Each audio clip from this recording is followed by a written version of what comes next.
Alhamdulillah alladzi bi ni'matihi tatimmus shalihat. Segala puji bagi Allah Jalla Jalaluh yang karena nikmatnya kebaikan-kebaikan menjadi sempurna. Matahari terbit di ufuk timur, menerangi bumi ini, dan nanti akan tenggelam di ufuk barat. Datanglah malam yang membawa ketenangan dan kedamaian.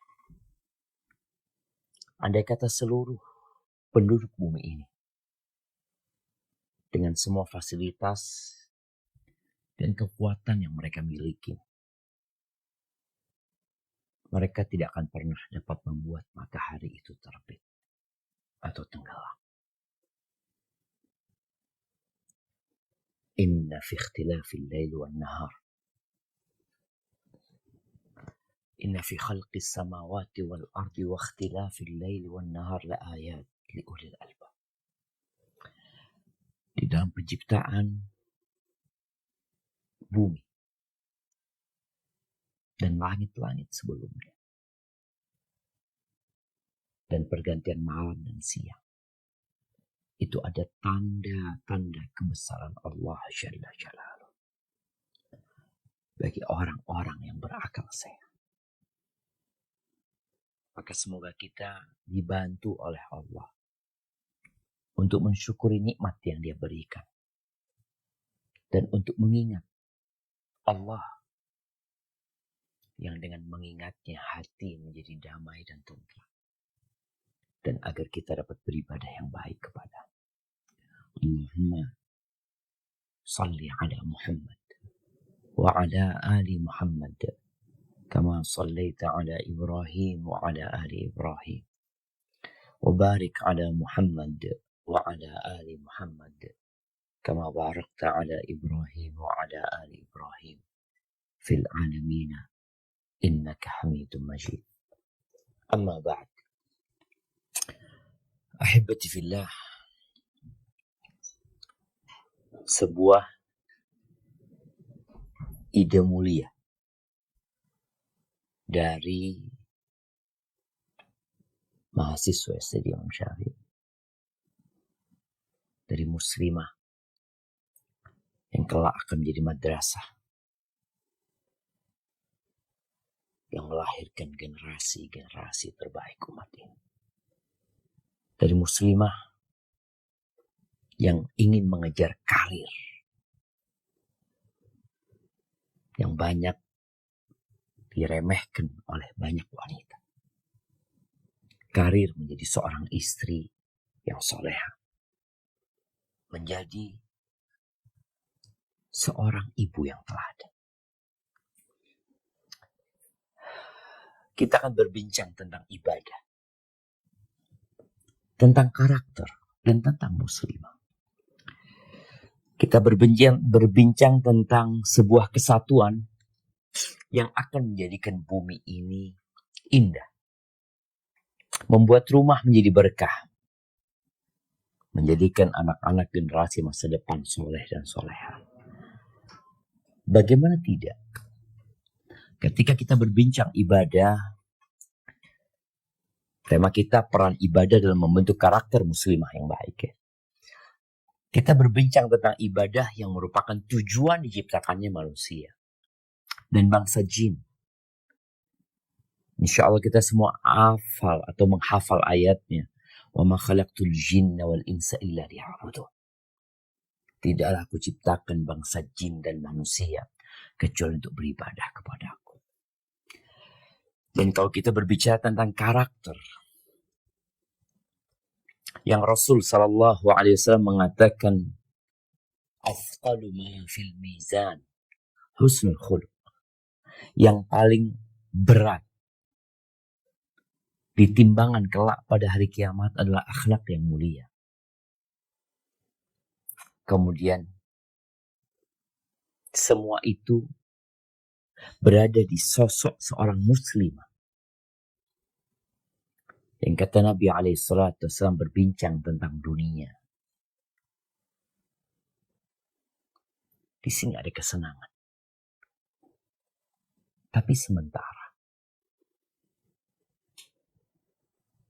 Walakum fil ardi mustaqarrun wa mata' ilahi. Ketika Allah menurunkan Nabi Adam dan Hawa, Allah mengatakan, di bumi ada kalian tempat tinggal di situ, nggak lama tapi. Dan ada kesenangan yang dibatasi waktu. Dan di antara kesenangan yang ada di muka bumi ini, kata Nabi alaihi salatu wasallam, ad-dunya mata' wa khairu mata'id dunya al-mar'atu salihah. Dunia ini kesenangan. Dan sebaik-baiknya kesenangan untuk perhiasan dunia ini adalah wanita yang soleh. Istri yang soleh. Ahibati fillah. Tatkala kita bercermin melihat diri kita sendiri. Ana sekarang melihat diri Ana di kamera. Para wanita yang dahulu mereka suka menggunakan cermin. Sekarang dengan handphonenya, iya, dia bisa melihat dirinya. Anda bisa melihat topi Ana agak miring ya. Anda dapat melihat ada warna putih di jenggot Anda. Anda dapat melihat ada keriput-keriput yang menunjukkan Anda sudah tua.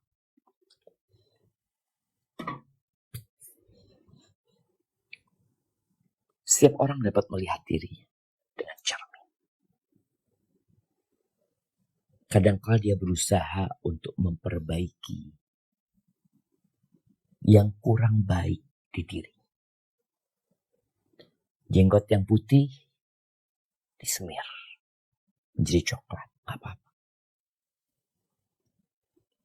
Wanita yang takut dengan ketuaan, dia akan sibuk merawat kulitnya. Atau dia akan menggunakan berbagai macam make up.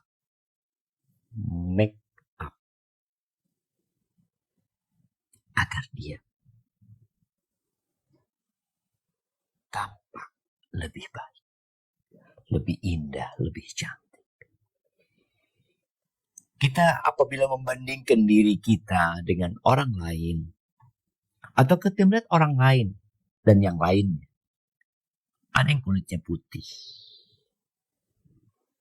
ada yang bening, ada yang kulitnya gelap dan buram. Ada yang tinggi, semampai. Ada yang pendek. Ada yang gemoy. Macam-macam lah kita lihat. Nggak sama. Ada yang rambutnya lurus, ada yang rambutnya keriting, ada yang mancung, ada yang nggak mancung. Apa kata Nabi alaihi salatu wassalam? Di dalam hadis yang diriwayatkan oleh Imam Ahmad dan Tirmidzi. Dari Abu Musa al-Ash'ari radhiyallahu anhu qala, sami'tu Rasulullah sallallahu alaihi wasallam, inna Allah khalaqa Adam min qabdatin qabadaha min jami'il ard. Dari Abu Musa al-Ash'ari radhiyallahu anhu, dia mengatakan, aku pernah mendengar Rasulullah sallallahu alaihi wasallam bersabda, sesungguhnya Allah menciptakan Adam. Sekarang ada berapa jumlah manusia di muka bumi ini? Ada 8 miliar kira-kira. Di Indonesia ada 1/4 miliar lebih di negeri kita. Nah, tuh semua manusia itu adalah keturunan Nabi Adam. Dan Nabi Adam diciptakan dari satu genggaman tanah yang diambil dari semua jenis tanah yang ada di muka bumi. Faja'a banu Adam ala qadril ardi. Maka anak keturunan Nabi Adam alaihissalam itu bentuknya, rupanya, warnanya, modelnya, karakter karakternya sesuai dengan jenis tanah, dengan kadar tanah.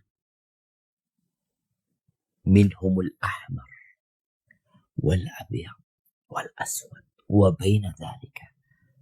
Di antara anak Adam, bayangkan ini bapaknya satu, emaknya satu, tapi kita dapat melihat keberagaman di anak cucu Adam ini. Di antara mereka ada yang merah. Merah ini putih-putih banget ya. Ada yang putih biasa. Ada yang hitam. Ada yang di antara itu, kayak kita bangsa Indonesia dikenal dengan kulitnya yang tidak putih dan tidak hitam. Ya, sawo mateng. Atau langsat, kuning langsat katanya. Kok bisa? Sesuai dengan tanah tadi. Wasahlu wal hazan. Ada di antara mereka itu bicara warna kulitnya. Kalau bicara karakternya, ada yang mudah dibentuk, enak diajak ngobrol, nyeneng no hati. Wal hazan, ada yang susah. Kita lihat tanah, nggak semua tanah bisa dibuat batu bata. Tidak semua tanah bisa dibuat bukan keterampilan ya. Ya dibuat, ada orang bikin panci dari tanah, bikin gelas dari tanah, bikin piring dari tanah. Kerajinan, kita lihat kerajinan dari tanah liat. Tidak semua tanah bisa dibuat itu. Sama manusia juga kayak gitu. Ada yang ruwet diajak muamalah. Nah, ada yang susah tersenyum. Ada yang mudah marah. Taib wal khabith wa taib, di antara mereka ada yang busuk. Sesuai tanah, ada tanah yang aromanya nggak enak. Tapi ada yang baik dan wangi. Namun, karakter yang kurang baik ya. Karena karakter manusia itu ada yang bawaan lahir. Dan ada yang dibentuk dan diusahakan. Bawaan lahir ya seperti tadi udah. Ikut kadar tanah. Yang Allah takdirkan dia diciptakan darinya. Tapi ada yang diusahakan, dibentuk. Ada orang yang penyabar banget. Ada orang yang kalem. Ada orang yang humble. Memang ini anak dari kecil kayak gitu. Ada yang suka berbagi sejak kecil. Tapi ada yang tidak. Dia penakut. Tapi dengan berjalannya waktu, ternyata karakter dia dapat dibentuk menjadi seorang pemberani. Dia pelit, dia bakhil. Tapi ternyata gara-gara dia dikumpulkan dengan orang-orang yang soleh, orang-orang yang suka berbagi, dia pun jadi mudah berbagi. Dan Rasulullah SAW itu diutus. Innama bu'ithu liutammima makarimal akhlaq. Wa fi riwayatin innama bu'ithu liutammima salihal akhlaq. Beliau diutus. Aku ini diutus kata Nabi SAW hanya untuk menyempurnakan akhlak-akhlak yang mulia.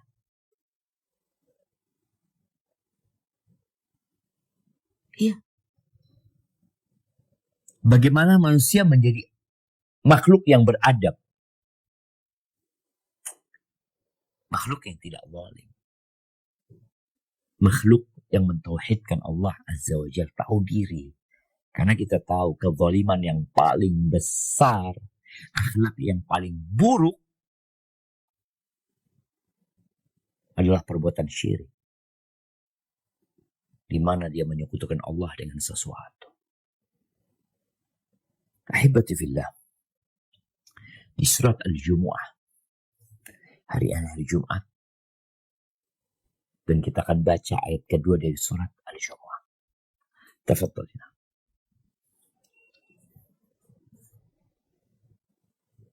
أعوذ بالله من الشيطان الرجيم هو الذي بعث في الأميين رسولا منهم يتلو عليهم آياته ويزكيهم ويعلمهم الكتاب والحكمة وإن كانوا من قبل لفي ضلال مبين.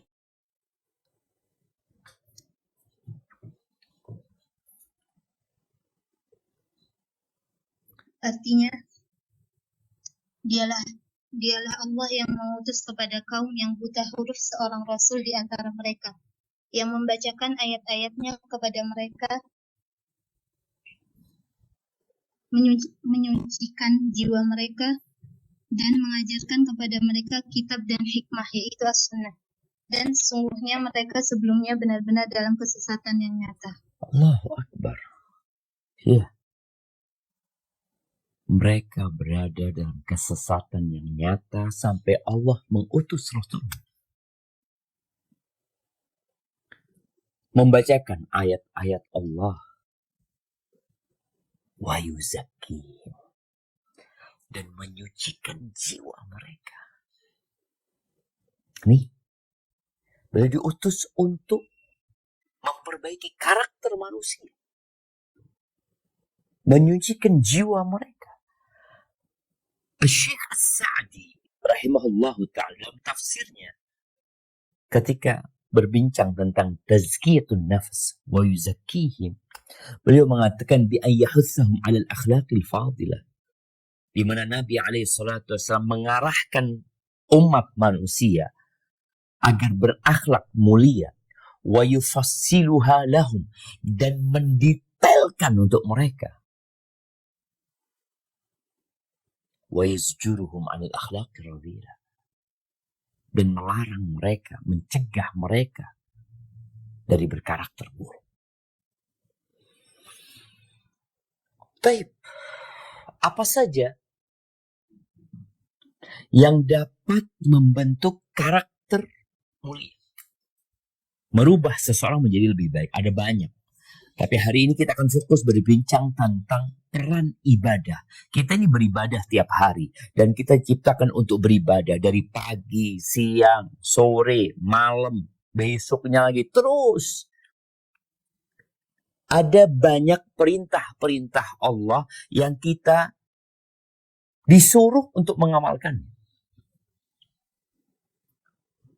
Baik itu ucapan atau perbuatan yang diridhoin Allah Azza wa Jalla. Itu ibadah. Bagaimana ibadah yang kita lakukan itu bisa membentuk karakter kita. Karena sebagian orang kok tetap aja Ustaz, nggak ada perubahan di diri dia. Seorang istri melihat suaminya bertahun-tahun tetap gitu aja. Sama. Sebagian suami memperhatikan istrinya sejak dia menikah sampai saat ini tetap aja kayak gitu. Padahal seharusnya ibadah yang dilakukan. Ya, kita bicara rukun Islam dulu lah. Itu seharusnya menjadikan engkau seorang yang berkarakter mulia. Kalau tidak, sepertinya ada masalah di diri kita yang menjalankan ibadah tersebut. Bicara sholat yang Allah tetapkan dalam sehari 5 waktu.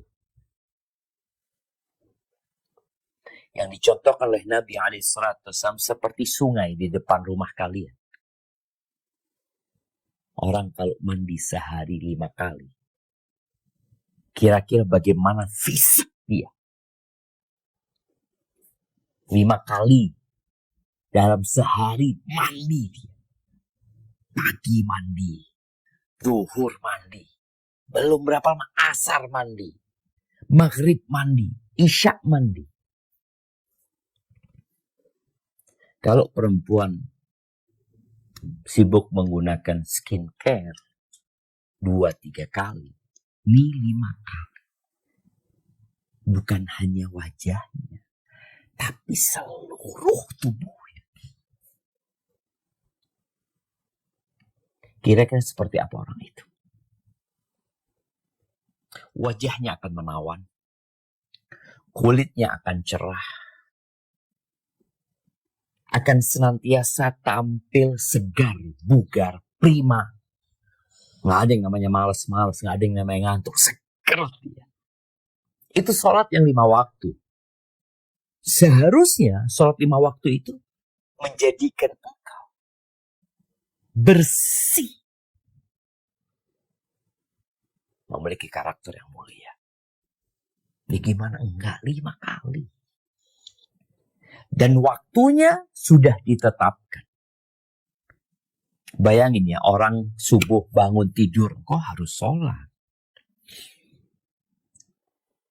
Maka orang kalau bangun subuh itu lalu sholat, yang laki berjamaah di masjid, yang wanita tepat waktu sholatnya, nggak telat, dia akan merasakan kedamaian, ketentraman, dan semangat. Yang kata Nabi SAW, asbaha nasyitan thayyiban nafas. Orang tuh akan memulai harinya nasyid, penuh semangat ya, dengan vitalitas tinggi dia, dan jiwanya baik. Itu kalau dia sholat subuh. Ya, sedang berjalannya waktu ya, dia bekerja, mungkin yang di rumah sibuk mempersiapkan rumahnya, suaminya, anak-anaknya ya. Setelah ya kalau subuh jam 4, zuhur jam 11 ya. Berapa jam tuh? 7 jam. Tahu-tahu dikumandangkan azan zuhur. Allahu Akbar, Allahu Akbar. Allah Maha Besar. Allah Maha Besar. Agar engkau memandang, menyimak, menimbang semua kesibukan dunia ini dan tujuan dunia ini remeh dan kecil. Allahu Akbar. Kemudian engkau sholat duhur. Bayangin, sholat dia. Dia tinggalkan dunianya. Dia berkomunikasi dengan Tuhan. Selesai itu, ya mungkin dia nunggu anak-anaknya pulang sekolah yang sudah berkeluarga, yang belum berkeluarga. Mungkin dia makan siang, kemudian istirahat. Dia istirahat. Tahu-tahu ada panggilan lagi. Allahu Akbar, Allahu Akbar. Allah Maha Besar. Allah Maha Besar, bangun kau dari tidurmu. Dunia ini bukan tempat istirahat. Ya, engkau perlu istirahat. Ambil secukupnya untuk bekal beraktivitas. Sesudah itu, selesai habis asar, kita lihat kegiatan orang habis asar. Kalau yang bekerja pulang kerja, kemudian dia di rumahnya ketemu keluarga. Kalau memang yang di rumah dia mempersiapkan rumahnya, tahu-tahu matahari tenggelam. Hari sudah habis. Ngapain ya? Ada panggilan lagi. Allahu Akbar, Allahu Akbar. Salat maghrib. Selesai sholat maghrib. Mungkin orang beraktivitas. Ada yang makan malam. Ada yang duduk ngajarin anaknya. Ada yang bersantai ria. Mau tidur, jangan dulu. Bentar lagi ada panggilan. Sholat Isya. Ini bicara panggilannya, bicara waktunya. Belum kalau kita bicara gerakannya. Bagaimana benar-benar membentuk karakter seorang muslimah menjadi lebih baik. Tatkala dia selesai berwudu, kita tahu bagaimana wudu itu akan membersihkan dosa-dosa ketika kita membasuh wajah kita. Dosa-dosa yang dilakukan oleh mata kita akan rontok, berguguran. Kita membasuh tangan kita, dosa-dosa itu berguguran. Yang dilakukan oleh tangan kita, kaki kita. Kemudian engkau menghadap ke kiblat, ke satu arah yang telah ditetapkan oleh Sang Pencipta. Dan itu perintah untuk seluruh umat manusia. 2 miliar manusia. Menghadap ke satu arah. Kalau dia mengatakan Allahu Akbar. Engkau bukan siapa-siapa. Ayolah jangan sombong. Nih. Allahu Akbar. Kalau tadi panggilan kita mendengar, kita diperintahkan untuk mengulangi. Ketika kita masuk ke ibadah, ke sholat kita benar-benar masuk. Allahu Akbar. Kita baca istiftah, kita baca ta'awud. Kemudian kita wajib membaca surat yang paling mulia. Yang isinya adalah tauhid pengabdianmu kepada Sang Pencipta. Doa dan permohonanmu agar dibimbing hidup sampai mati menuju ke surga. Selesai kau berdiri. Lalu kau mengatakan lagi Allahu Akbar. Kau ruku. Engkau sedang ruku kepada siapa? Gerakan merunduk itu engkau berikan kepada siapa? Allah Azza wa Jalla. Sambil kita mengatakan Subhana Rabbiyal Azim wa bihamdi. Atau bacaan ruku yang lainnya. Selesai ruku kita bangkit dari ruku. Memuji Allah. Bukan untuk sombong dengan diri kita. Bangga dengan prestasi dan karir kita, sama sekali tidak.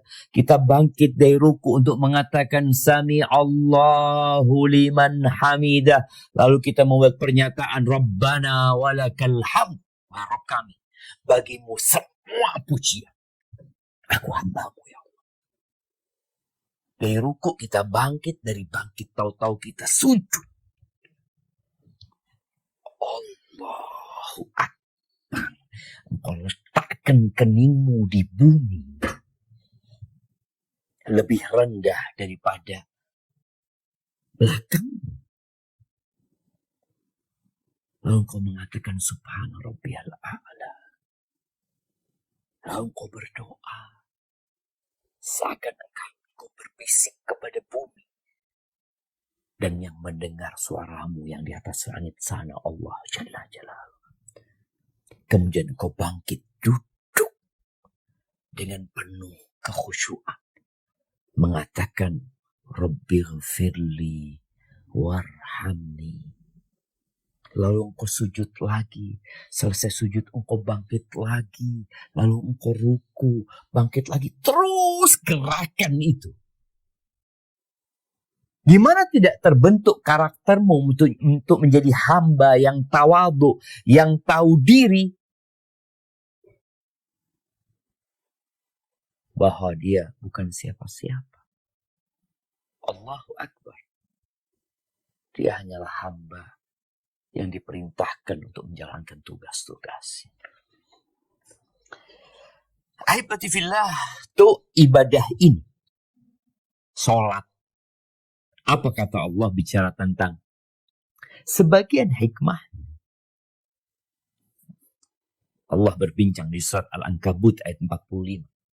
Apa kata Allah Azza wa Jalla? Nah.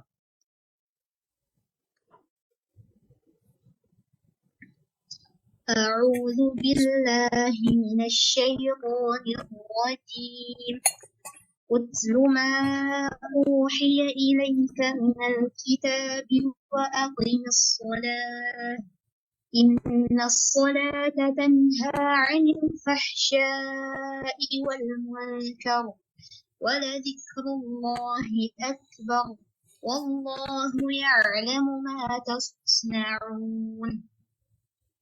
Artinya, bacalah kitab Al-Quran yang telah diwahyukan kepadamu Muhammad dan laksanakanlah sholat. Sungguhnya sholat itu mencegah dari perbuatan keji dan mungkar. Dan ketahuilah dengan mengingat Allah itu lebih besar keutamaannya daripada ibadah yang lain. Allah mengetahui apa yang kamu kerjakan. Naam. Ahibati fillah, sholat ini ibadah yang paling agung. As-salatu khairu mawdu'. Dan Allah mengatakan inna salata, dirikan sholat. Allah tuh gak butuh dengan sholat kita. Ketika Allah mewajibkan sholat, karena manusia ini membutuhkan itu sholat lebih daripada kebutuhan mereka kepada makan dan minum. Kalau makan dan minum itu adalah untuk tanah, untuk unsur tanah yang ada di dirinya, untuk badannya, sholat ini untuk jiwanya, untuk ruh yang ditiupkan, kemudian bergabung, menyatu dengan tanah itu, lalu kau hidup. Aqimit sholat, dirikan sholat. Manusia itu punya karakter buruk. Sholat ini mencegah dari perbuatan keji dan mungkar. Mencegahmu dari ngomong yang kotor. Mencegahmu dari melakukan perbuatan-perbuatan yang tidak terpuji.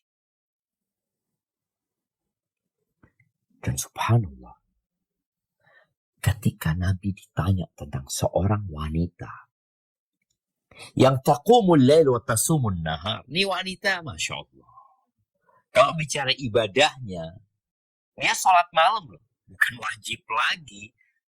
Yang sunnah dia kerjakan. Puasa pun dia lakukan, puasa sunnah. Tapi ternyata dia kalau ngomong pedes suka nyakitin orang. Yang seharusnya sholat ini mencegah dia dari perbuatan kejinya, perbuatan mungkarnya. Ternyata sholat dia tidak merubah dia. Dia selesai sholat nyakitin orang. Tu'zi jiranaha. Menyakiti tetangga-tetangganya dengan lisannya. Apa kata Nabi SAW? La khaira fiha. Gak ada baiknya tuh orang. Gak ada baiknya tuh orang. Hiya finnar. Di neraka tempatnya dia. Maka tolong sholatnya dijaga. Ada orang sholat tapi gak berubah. Fawailul lil musallin. Celaka buat orang-orang yang sholat. Alladzina hum an salatihim sahun. Alladzina hum yura'un. Dia sholat.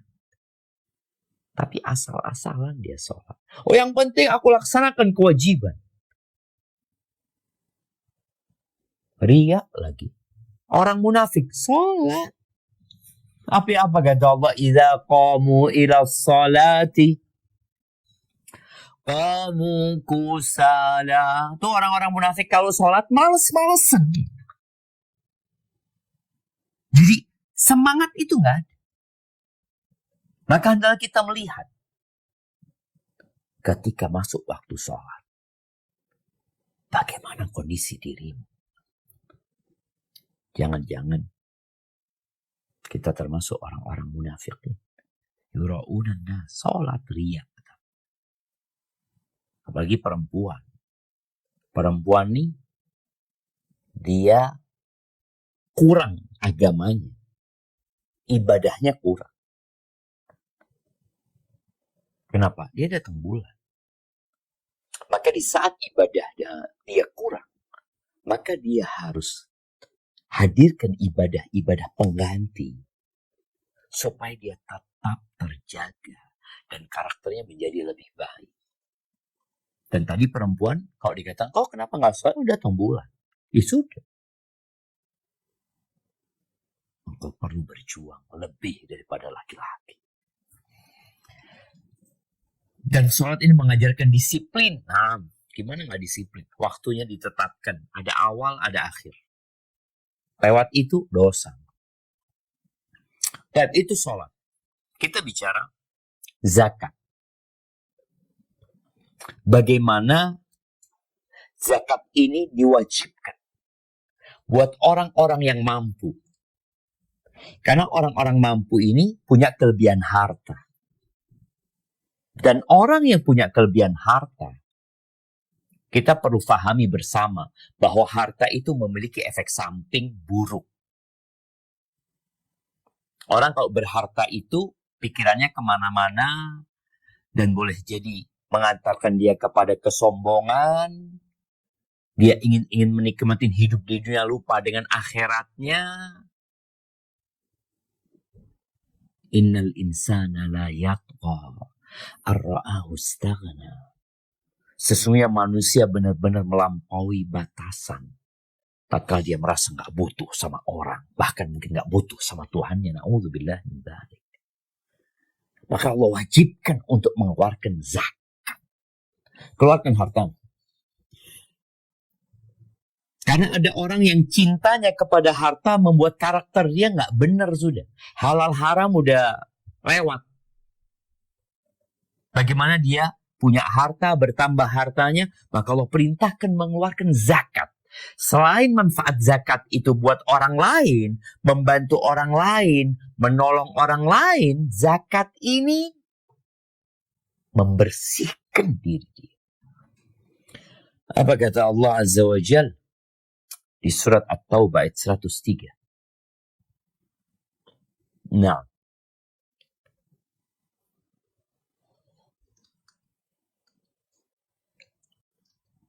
أعوذ بالله من الشيطان الرجيم خذ من أموالهم صدقة تطهرهم وتزكيهم بها وصل عليهم إن صلاتك سكن لهم والله سميع عليم. Artinya, ambillah zakat dari sebagian harta mereka. Dengan zakat itu kamu membersihkan dan mensucikan mereka. Dan mendoalah untuk mereka. Sungguhnya doa kamu itu menjadi ketentraman jiwa bagi mereka. Dan Allah maha mendengar lagi maha mengetahui. Allahu Akbar. Khudh min amwalihim. Ambil dari harta mereka. Allah menisbatkan ayat ini kepada mereka karena orang merasa memiliki, padahal sejatinya itu harta milik Allah Azza wa Jalla dan Allah yang kasih. Dan kenapa harus diambil dari mereka? Tutahhiruhum. Untuk menyucikan mereka. Untuk membersihkan mereka. Subhanallah. Zakat itu bukan pajak yang membebani.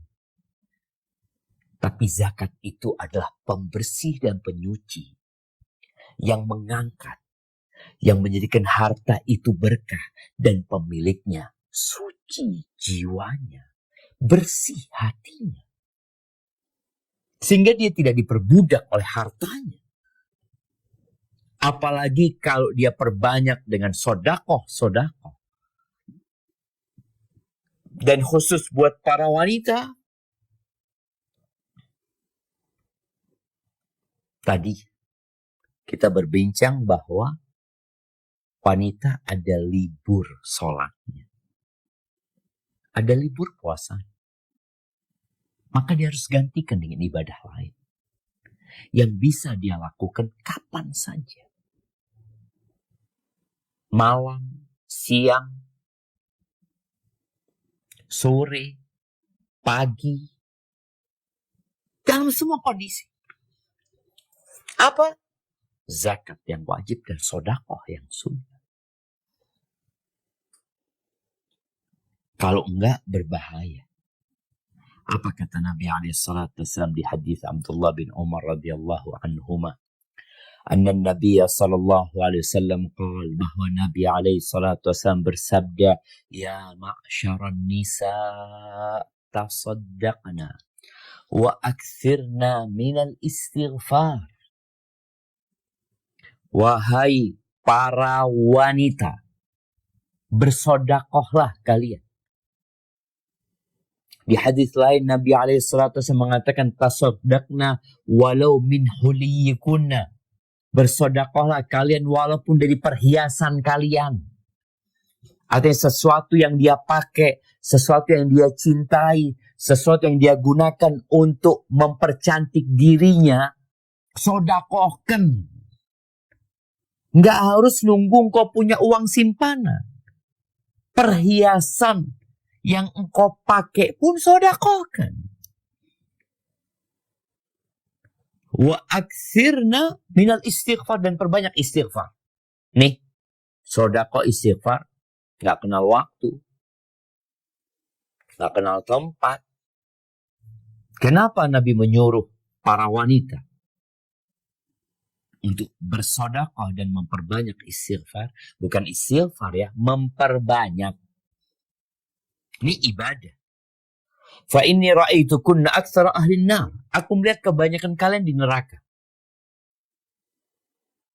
Tadi kita bicara yang paling berat di timbangan hari kiamat itu akhlak yang mulia. Ada apa dengan perempuan nih? Kok banyak di neraka? Qalat imra'atun minhunna, salah satu dari mereka berkata, "Malana aktsaru ahli nar." Kenapa kita kok banyak di neraka? Qala tuksinan la'n. Kalian banyak melaknat. Lisan. Maka kenapa disuruh banyak istighfar? Supaya lisannya terbiasa menyebut nama Allah dan mohon ampun atas dosa-dosanya. Kalian banyak melaknat, banyak memaki, banyak mengumpat, jelek kalau ngomong kadang. Ngomong sama suaminya, kalau sudah marah, sebagian perempuan itu. Wa takfurnal ashir. Dan kalian kufur kepada pasangan kalian. Kufur. Ma ra'aitu min naqisati aqlin wa din. Aku tidak melihat orang-orang yang akalnya kurang, agamanya kurang, aghlab lidhi lubbin minkun. Yang bisa mengalahkan orang yang berakal sehat daripada kalian. Daripada perempuan-perempuan. Apa kurang akal dan agamanya? Kalau kurang akalnya, kesaksian dua wanita itu sama dengan satu laki-laki. Dan dia duduk berhari-hari tidak sholat.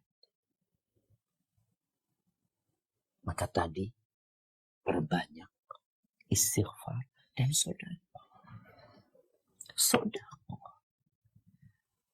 Perempuan ini kadang kala, nggak semuanya. Ya ini, kita berbincang bagaimana ibadah ini berubah karakter seorang wanita.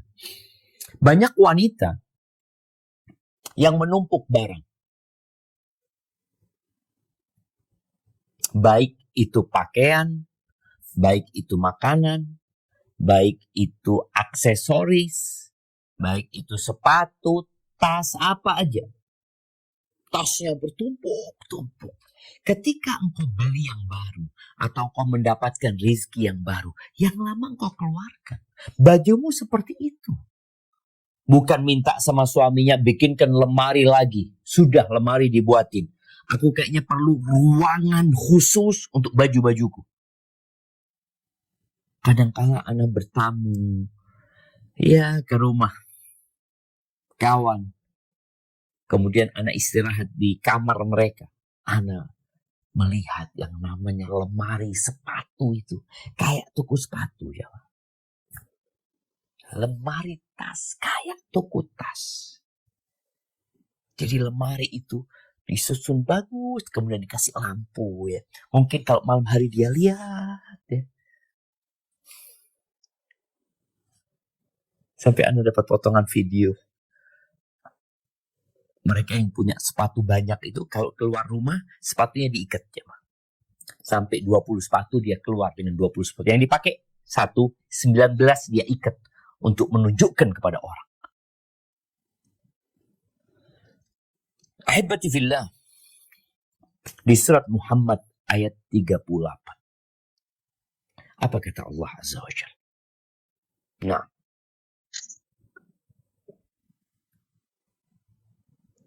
أعوذ بالله من الشيطان الرجيم ها أنتم هؤلاء تدعون لتنفقوا في سبيل الله فمنكم من يبخل ومن يبخل فإنما يبخل عن نفسه والله الغني وأنتم الفقراء وإن تتولوا يستبدل قوما غيركم ثم لا يكونوا أمثالكم.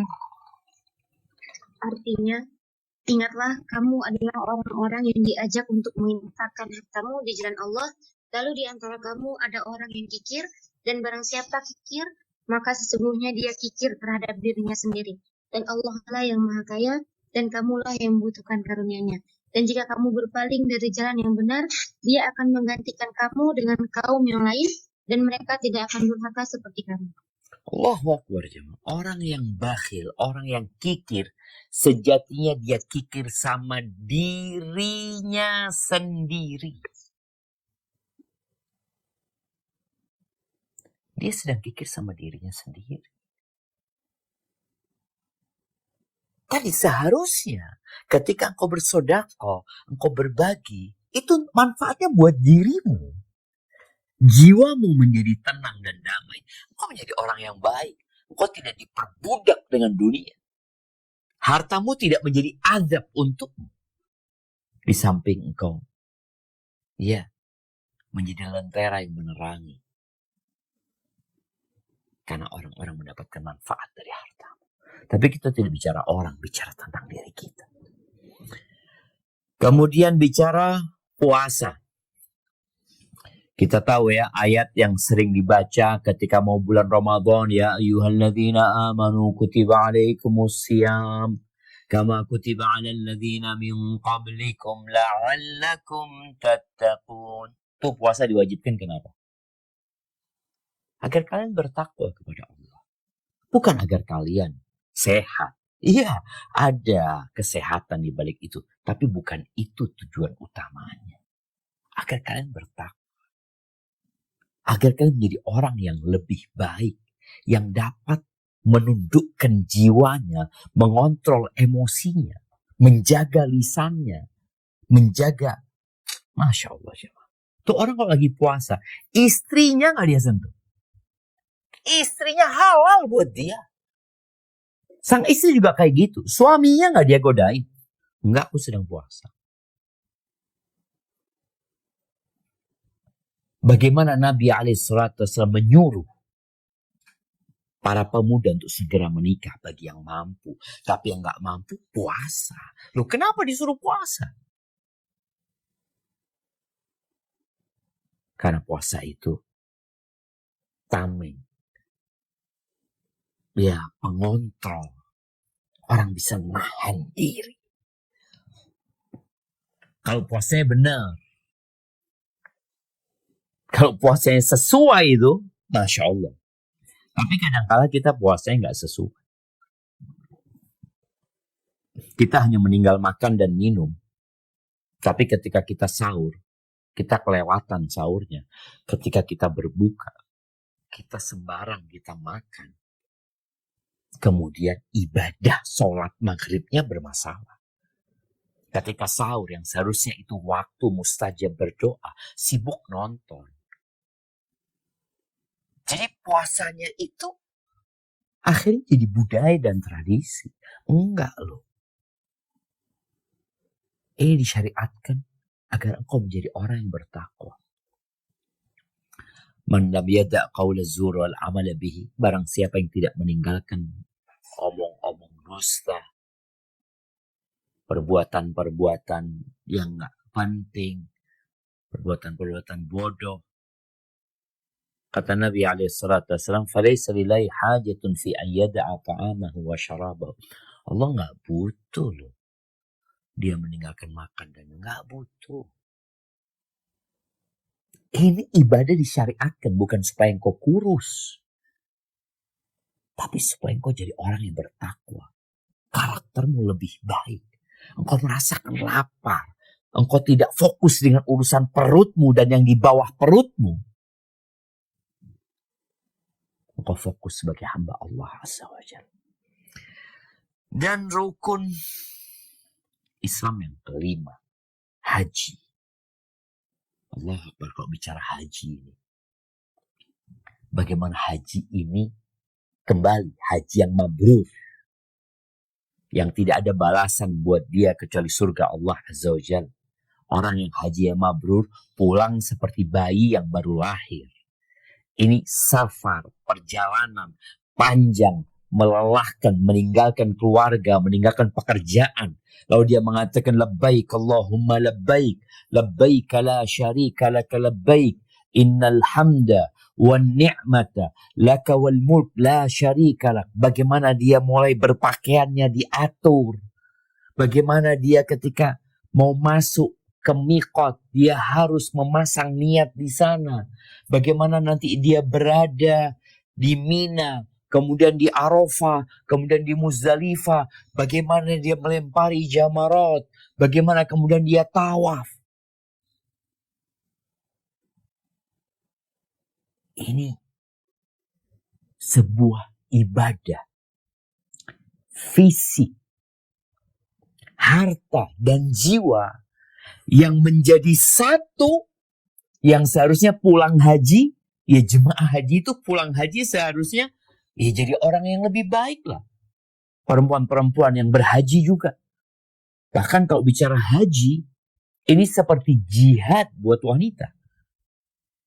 Ketika para wanita mengatakan kepada Nabi alaihi salatu wassalam, naral jihada afdalal amali, afala nujahid. Kita melihat nih, jihad ini amalan yang paling mulia. Bagaimana wanita-wanita ini? Kita berangkat jihad aja gitu. Kata Nabi SAW, lakunna jihadun la qitala fihi. Kalian punya jihad yang gak ada perang di dalam. Apa? Hajjun mabrur. Haji yang mabrur. Apa kata Allah Azza wa Jalla di surat Al-Baqarah ayat 197? Nah, silakan dibaca.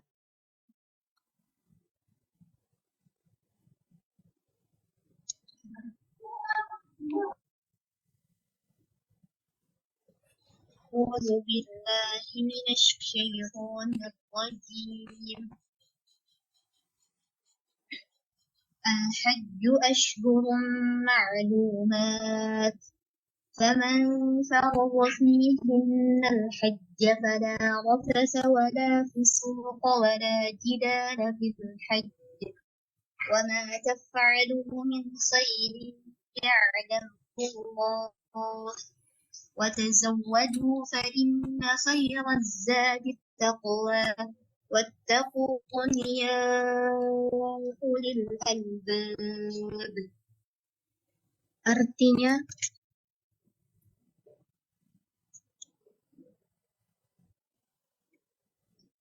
musim haji itu pada bulan-bulan yang telah dimaklumi. Barang siapa mengerjakan ibadah haji dalam bulan-bulan itu, maka janganlah dia berkata kotor, berbuat maksiat, dan bertengkar dalam melakukan ibadah. Dalam melakukan ibadah haji, segala yang baik yang kamu kerjakan, Allah mengetahuinya. Bawalah bekal, karena sesungguhnya sebaik-baik bekal adalah takwa, dan bertakwalah kepadaku, wahai orang-orang yang mempunyai akal sehat. Nah, haji dilakukan berhari-hari, berbulan-bulan. Bagaimana ketika haji Allah jadikan seragam haji itu satu. Bagaimana mereka sama-sama berada di tempat yang satu, dengan pakaian yang sama, dengan panggilan yang sama, labbaik Allahumma labbaik.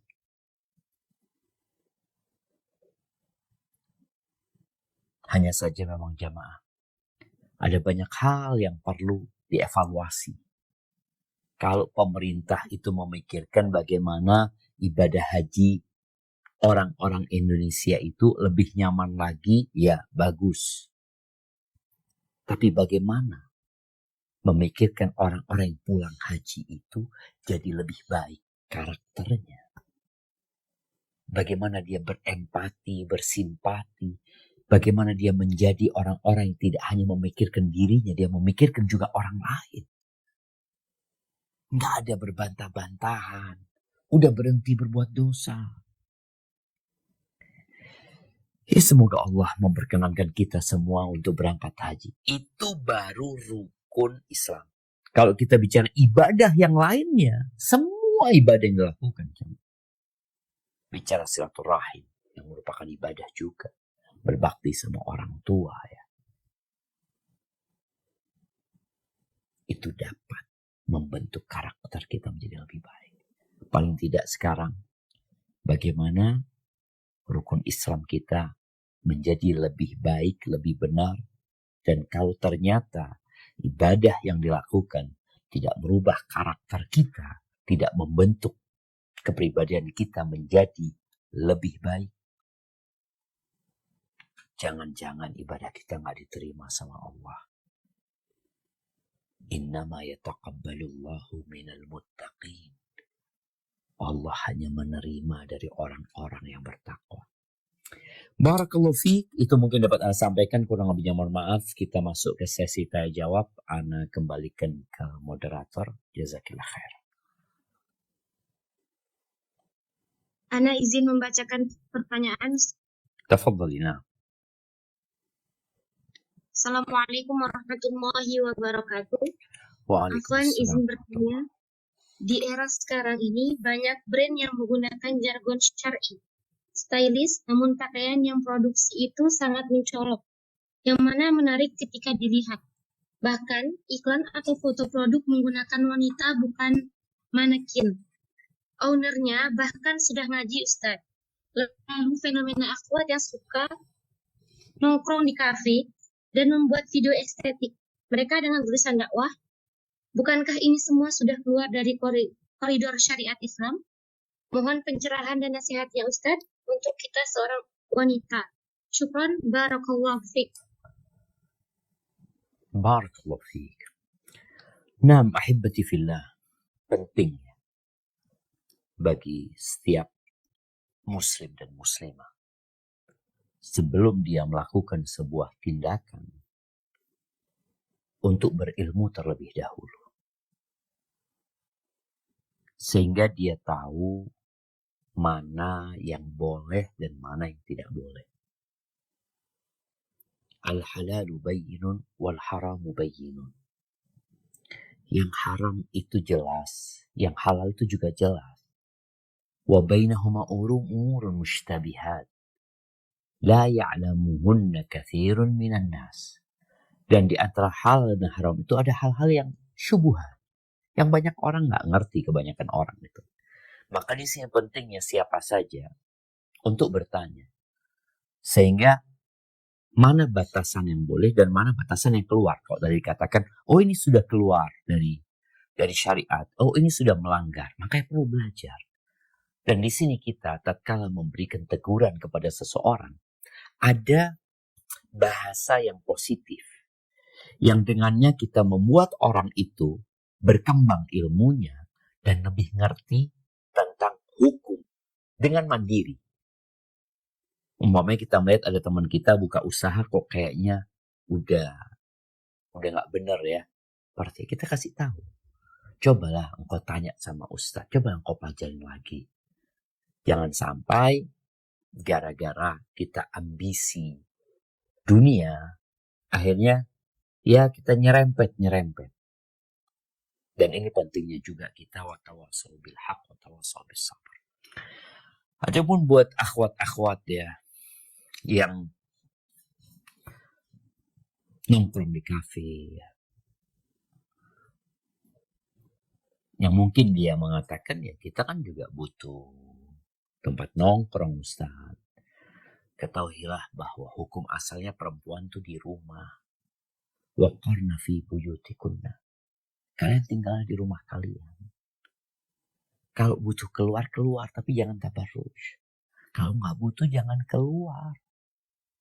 Jadi perempuan itu akan lebih mahal, akan lebih berharga, akan lebih indah ketika dia di rumah. Semakin tidak ada yang mengenal dia, tidak ada yang melihat dia, dia semakin indah. Makanya sholatnya perempuan. Tadi kita tidak membahas sholat berjamaah di masjid. Membangun karakter seorang wanita, tidak. Karena sholatnya wanita semakin tersembunyi, semakin karakternya baik. Semakin tersembunyi. Semakin gak ada yang kenal dia, gak ada yang lihat dia ibadah. Itu semakin mulia perempuan ini jemaah. Beda sama laki-laki. Dia harus keluar rumah, dia harus tampil. Tapi perempuan enggak. Dan yang suka bikin-bikin video ya, buat para wanita. Silahkan kau membuat video yang mendidik. Bukan yang menjual dirimu. Silahkan kau membuat konten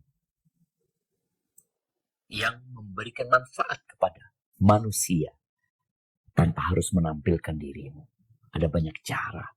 Berapa banyak orang yang bikin konten-konten bermanfaat tanpa dia tampil. Tapi dia telah berbagi dengan umat. Hadza wallahu a'lam bissawab.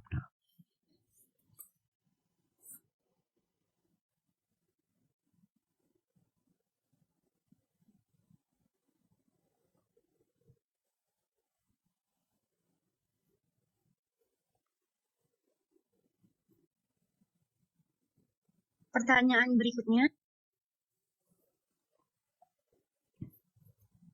Bismillah, Ustadz izin bertanya. Apabila ada seseorang yang masih melakukan kemungkaran atau hal-hal yang tidak baik, apakah ada yang salah dari sholatnya, Ustadz? Dari niat, tata cara sholatnya, dan lain-lain? Jazakumullah khairan. Barakallahu fiik. Naam, ahibati fillah. Kalau ibadah yang kita lakukan kemudian tidak berdampak kepada kita, berarti ada masalah sama ibadah kita. Kenapa? Karena Allah itu syakur. Allah itu syakur. Berarti Allah itu membalas yang sedikit dengan sesuatu yang banyak gitu. Kalau ternyata kita ibadah, kita berangkat haji, bukan hanya sholat, kita puasa, tadi sholat juga. Kayaknya kita nggak mendapatkan balasan. Yang Allah tetapkan balasan itu di ibadah tersebut. Contohnya tadi, bicara sholat. Sholat itu mencegah dari perbuatan keji dan mungkar. Kemudian orang ini kok tetap. Bukan kita suruh dia berhenti sholat, enggak. Karena ada sebagian teman, emak-emak ini kadang-kadang ngelihat, aduh mah, kalau masih kayak gitu perbuatannya, buka aja jilbabnya. Kadang-kadang kayak gitu. Dia melihat seorang wanita mungkin masih belum soleha banget, tapi dia sudah menutup auratnya, termasuk ibadah dia kepada Allah Azza wa Jal. Atau tadi dia sholat ya, tapi dia masih melakukan kemaksiatan. Lalu orang mengatakan, udahlah berhenti sholat engkau. Gak ada gunanya engkau sholat. Loh, jangan. Engkau sama seperti setan yang menyuruh orang meninggalkan sholat. Bukan kemungkarannya yang harusnya disuruh untuk ditinggalkan, engkau suruh untuk orang berhenti sholat. Enggak. Katakan, engkau perbaiki sholatmu. Semoga dengan itu, tadi, engkau menjadi lebih baik. Diperbaiki niatnya. Diperbaiki gerakannya. Diperbaiki umpamanya bacaannya. Boleh jadi kita baca Al-Fatihah tapi tidak pernah menghayati. Mungkin kau perlu murojaah tentang tafsir Al-Fatihah. Engkau perlu membaca lagi apa makna dari Sami Allahu liman hamidah. Apa sih makna Rabbana walakal hamd? Apa makna tasyahud yang kau baca? Jadi semoga dengan kita murojaah tadi, kita jadi lebih baik. Memang gini, kalau Anda lihat ada ibadah yang selalu kita murojaah. Di antaranya puasa. Setiap mau puasa, kajian tentang puasa ya, dari A sampai Z terus, sehingga kita jadi ngerti tentang puasa. Sholat ini karena dilakukan tiap hari, sebagian berpikir nggak perlu belajar lagi kita. Kalau udah tiap hari, perlu kok belajar lagi. Kualitasnya bagaimana menjadi lebih baik. Hadza wallahu a'lam bissawab.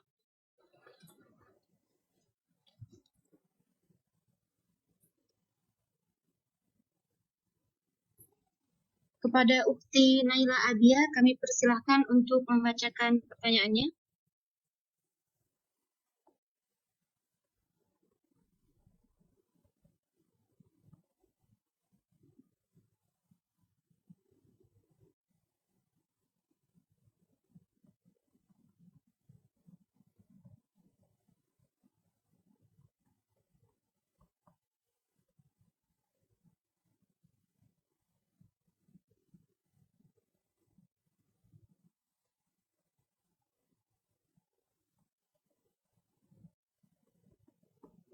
Izin membacakan. Tafadhali, na'am. Bismillah, Assalamualaikum warahmatullahi wabarakatuh, Ustaz. Semoga Allah senantiasa melimpahkan rahmatnya dan melindungi Ustaz dan keluarga serta panitia yang sudah melaksanakan acara yang Masya Allah bermanfaat ini, dan para akhwat yang sudah mendengarkan sampai akhir.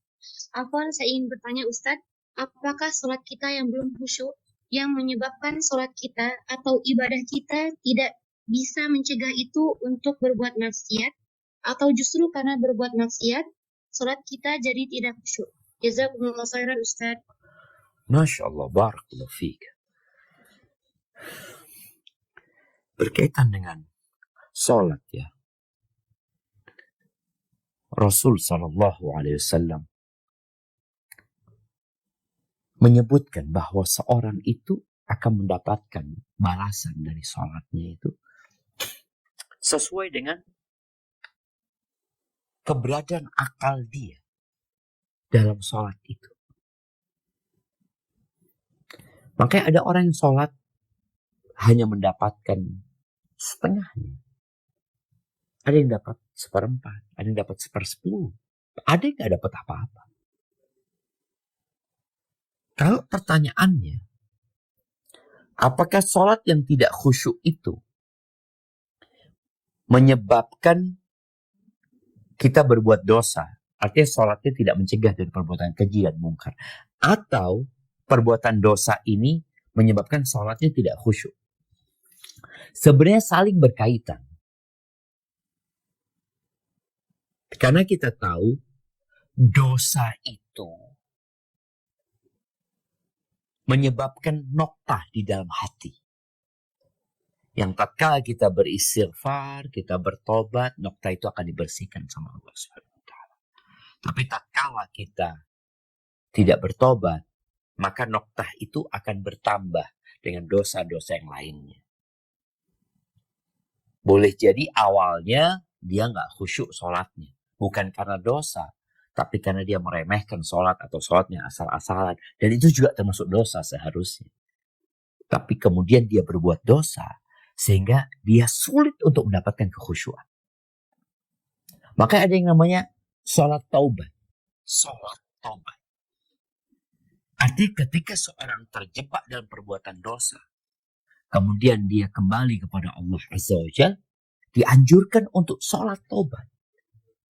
Dan disyaratkan di sholatnya ini untuk khusyuk. Artinya bagaimana dia tidak kemana-mana pikirannya. Dia fokus dengan sholat. Maka insya Allah dosanya diampuni. Oleh karena itu, selesai sholat pun kita istighfar.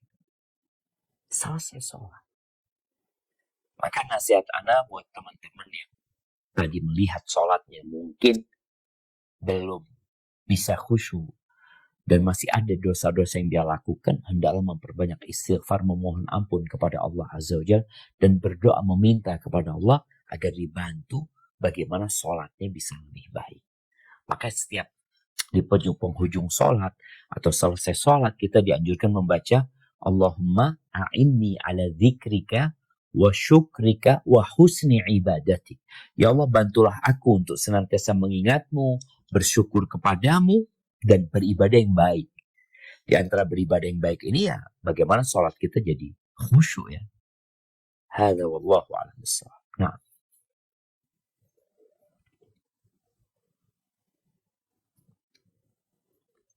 Baik akhwat, ini untuk pertanyaan terakhir. Kepada Ufti Mawar, kami persilahkan untuk membacakan pertanyaannya. Bismillahirrahmanirrahim. Assalamualaikum warahmatullahi wabarakatuh.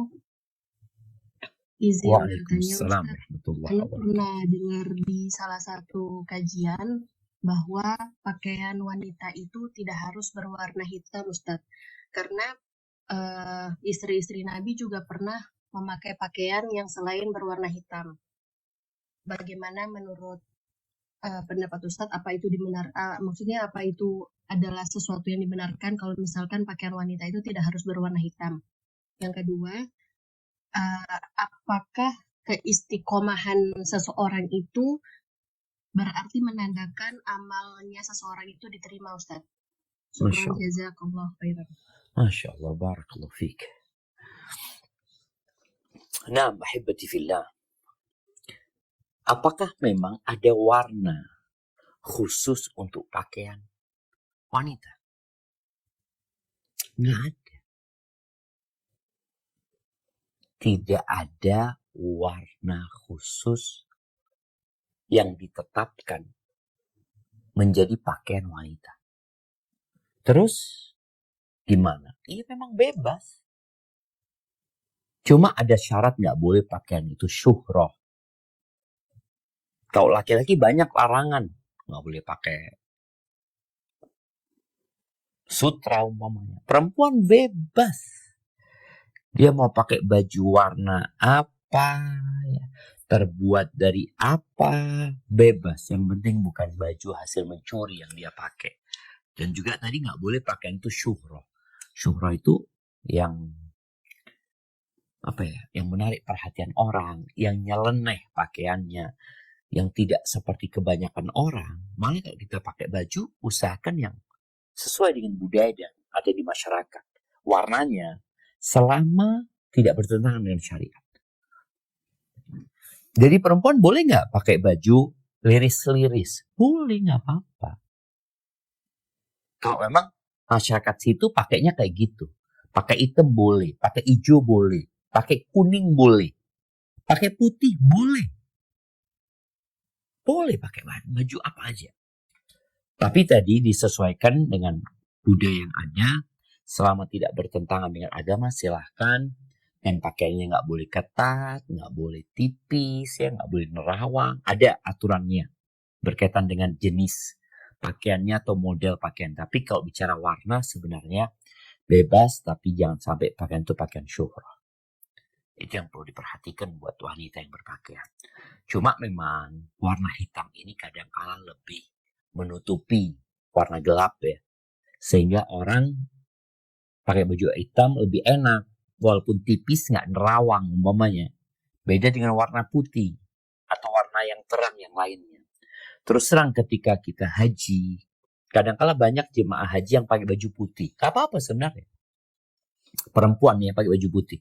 Cuma kadang-kala kalau tipis. Itu nerawang, kelihatan lehernya. Ya, kelihatan punggungnya. Maaf, kadang-kala kelihatan tali BH-nya. Karena warnanya terang gitu loh. Jadi intinya tidak ada warna khusus, tapi aturan-aturan agama tetap harus dijaga. Adapun pertanyaan yang kedua, kok lupa pertanyaan kedua tadi apa? Nah,